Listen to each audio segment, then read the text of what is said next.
inviting me. So my talk is on dose prescription in lung SBRT. To my knowledge, there are four components as to what makes a dose prescription in lung SBRT. First up is the total dose, which is a function of the dose per fraction that we want to deliver and the number of fractions that we want to deliver the total dose in. And second will be how we prescribe these doses to the target volume. And third will be the timing of delivery of each of these fractions and the total fractions delivered. And the dose constraints that we assign to the organ at risks and the normal tissues. So first let's look at dose fractionation. There are two factors which influence total dose and the dose per fraction. First is the biological effective dose that is needed for achieving an acceptable local control rate within the tumor and also the location of the tumor within the lung. There have been several reports which have suggested that a BED of at least 100 gray or more is needed for achieving an acceptable local control rate, which is accepted to be around 90%. And this has been shown that if you deliver less than this, you have worse local control rates. There are fundamental differences in how various people have assessed this dose delivered. The Japanese group has, for example, looked at the isocenter BED, and others have looked at the BED that is delivered at the periphery of the target volume. But regardless of that, it is generally accepted that BED of 100 gray or more is needed for good local control.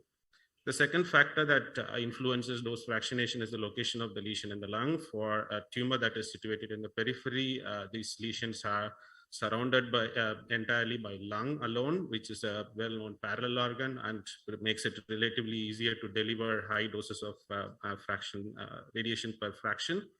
Whereas when we come to tumors which are situated more towards the mediastinum, we have to contend with serial organs like the proximal trachea, the proximal airways, the blood vessels, and the esophagus, and that has an impact on the fraction dose. First, let's look at peripherally located tumors. We look at several guidelines. We have the ESTRO guidelines. They follow a 3-fraction and a 4-fraction regimen, depending on whether the lesion is away from the chest wall or in contact with chest wall. And these are all regimens which have a BED more than 100 gray, and has been chosen to achieve a control rates of at least 90%. And these regimens have been validated in phase 2 trials as well and achieved the control rates of 90%. Then comes the UK SABRE consortium guidelines. They again follow a similar principle with 3 fractions and 5 fractions, differentiating based on the involvement of the chest wall or abutment of chest wall. The only difference from the ESTRO guidelines is that the total dose is slightly higher compared to the ESTRO guidelines. Apart from these guidelines, there are several dose fractionation regimens that are published in literature with good local controls and safety features. And these range from a single fraction regimen to an 8-fraction regimen. And you can choose any one of these for a peripherally located lesion. Coming next to centrally located tumors, this has been a more complicated pathway from doing basically what we were doing for peripherally located tumors. We have become more cautious, and that is based on several high-profile publications. The first one was from the Timmerman group, which showed that if you deliver SBRT for a centrally located tumor, you have 11-fold increased risk of severe toxicities.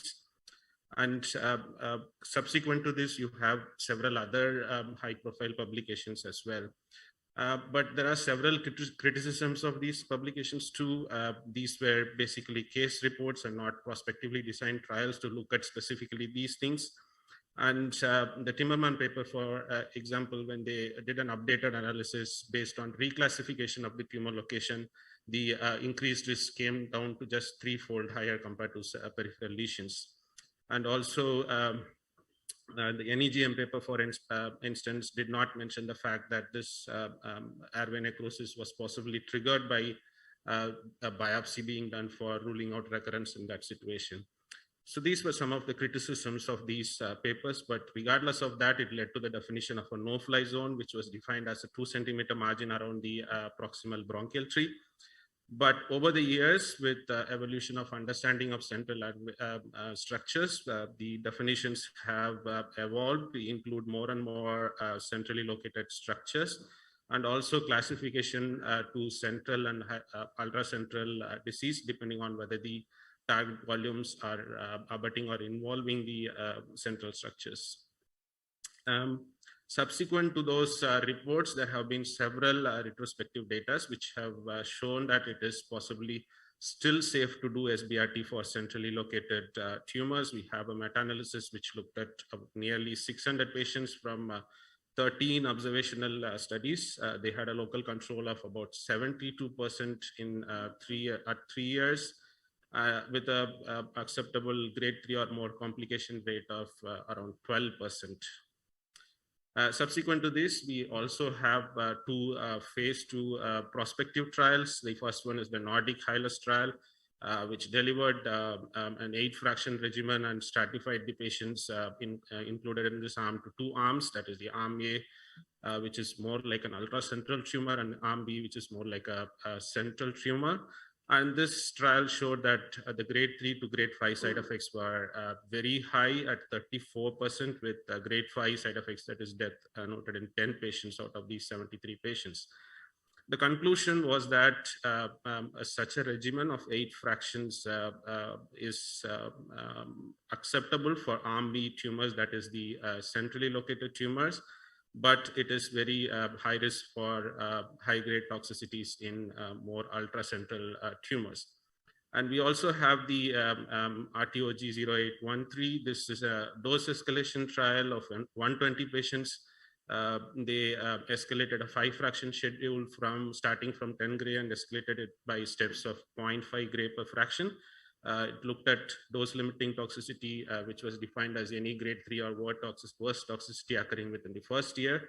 And the maximum tolerated dose was considered to be the dose at which the DLT was closest to 20% without exceeding it. What they saw was grade 3 or higher toxicity was 16% in the 11.5 gray per fraction group, and was 21% in the 12 gray per group. And also grade 5 pulmonary bleeding toxicities were noted in 4%, and 3 out of these 4 patients were treated in the highest dose fractionation group. And these were the data that we had from prospective studies, taking into account all the evidence that we had. The guidelines, what do they state? The UK Sbrt guidelines state that for centrally located tumors, there is limited evidence to say that efficacy or the benefit outweighs the risk when you compare it with a more conventional fractionation. And if at all you are wanting to do SBRT for a centrally located tumor, you go with a more fractionated regimen, like a 7.5 gray into 8 fractions. And they outright state that it is not advisable to do SBRT for ultracentral tumors outside of a clinical trial. And what does the ASTRO guidelines say? They again advocate against using a 3-fraction regimen for a centrally located tumor. And they suggest a prescription of 45 to 55 gray in 4 to 5 fractions. And for tumors where we would consider it to be very high risk, when we do SBRT, they suggest a more hypofractionated radiation therapy using a 6 to 15 fraction regimen. So now we have a dose fractionation in our mind, and how do we go about prescribing into the target volume? Again, there are wide variations in the way people have described this in the published literature. Some have prescribed it as a PTV encompassing isodose, and some have prescribed it as a volume-based prescription. Some have even specified it as a dose prescribed to the GTV. So different guidelines again have similar small differences. ASTRO goes with a volumetric prescription of the dose being prescribed to 95% or 99% of the PTV, with max doses to be kept below less than or equal to 125% to 150%. And UK SABR consortium guidelines, they're a little bit more descriptive. They want 100% to 95% of the PTV and 90% of prescription dose to 99% of the PTV, with a max dose between 130 to 140%. And ICRU 91, which is for small field radiotherapy, they suggest prescribing to an isodose surface that covers the PTV to an optimal percentage of coverage. So the optimal percentage of coverage is up to us to choose, depending on the clinical scenario that we are facing.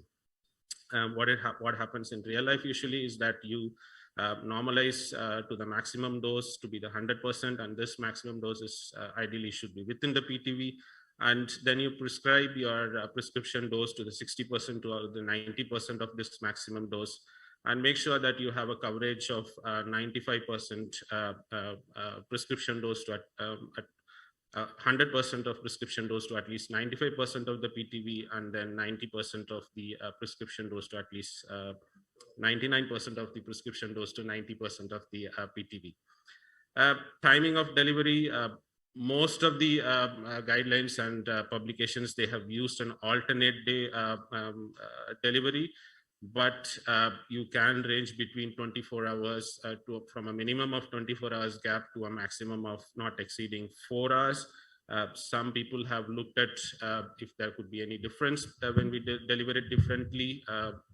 There was no difference in terms of toxicity or in terms of survival. 2 minutes are left. Yeah.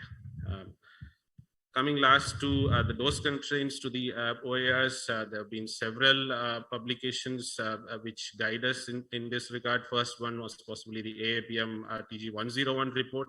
These were mostly unvalidated data, and which was based on educated guesses, theory, and some toxicity observation. 5 years later, we had the UK consensus guidelines, which was updated in 2017, which was largely based on the AAPM 101 report, and they have updated it recently in this year with inclusion of more clinical data that has been available since then. And we also have the high-tech papers which have been summarized over the last decade, and they have tended to favor more of the clinical data that has been that are published, and also have based their suggestions on model-based data when clinical data is not available. So with that, we have prescribed our dose to the volume in Sbrt. Thank you, Arun. Very nice presentation, and I think as we discussed, we'll have the questions at the end. So we'll call next